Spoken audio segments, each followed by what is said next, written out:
didn't just happen to me. It didn't just happen to me. It didn't just happen to me. It happened to my friend. It happened to my little sister. It happened to my roommate. It happened to my brother's friend. They didn't think it would happen to them either. I didn't think it would happen to me. But it did.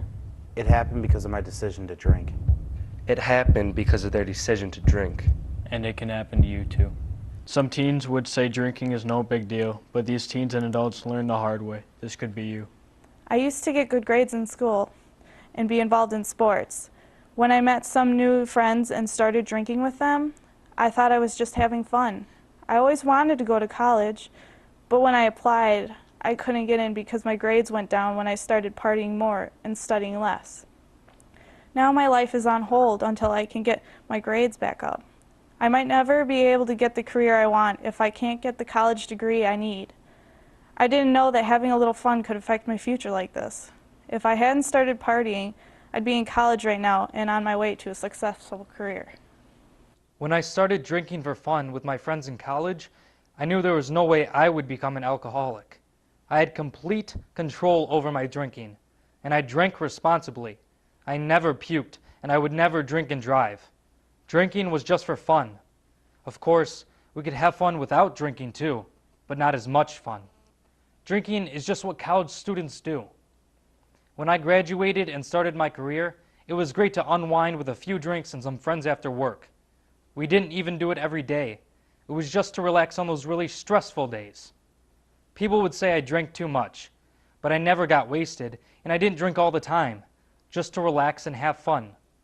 When I got a DUI, I just started carpooling to work. It was actually better that way, except when I had places to go other than work. But at least the people I carpooled with always had a designated driver for our after-work social gatherings. One day, I had to do a random UA at work. I thought the results must have been wrong. I mean, I hadn't had a drink in 2 days. Anyway, he fired me. With my skills, I was sure I'd get another job quickly. In the meantime, at least, I had more time for fun and relaxation.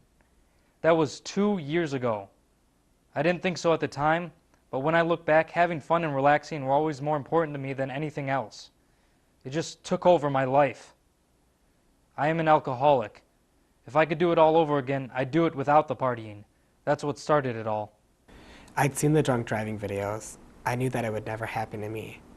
I didn't have much to drink that night, and I'm always extra careful when I drive after I've been drinking. My friends were in worse shape than I was. Someone had to drive them home. When I turned the corner, there was a kid crossing the street. I couldn't stop in time. If I hadn't been drinking, he'd still be alive. I'll never be able to forget about how my decision ended a life and devastated that little boy's family and mine. It seemed like everyone partied in college. We both did too. That's how we met. I wish we would have known sooner that not everyone drank. Drinking seemed to make sex easier and more exciting. If we hadn't hung around with the crowd we did, we would have made different choices. I only slept with a couple of guys, and I never knew I had gotten chlamydia. There were no symptoms. I had a few more partners than she did. When we got married, I didn't even know I had genital warts. I never saw any warts. She was on birth control for a couple of years, but now we're ready to have kids. And I can't get pregnant. I got genital warts from him, and now I have cervical cancer. It's spreading, and I'll have to get a hysterectomy, or I'll die from it. We'll never be able to have kids. If I had known that drinking and having sex before marriage would hurt my future wife and affect my ability to have a family, I would have made different choices. Now you know, breaking the law has consequences, not just legal. Not just short term. Not just coincidental. Not just meaningless. But serious. And lifelong.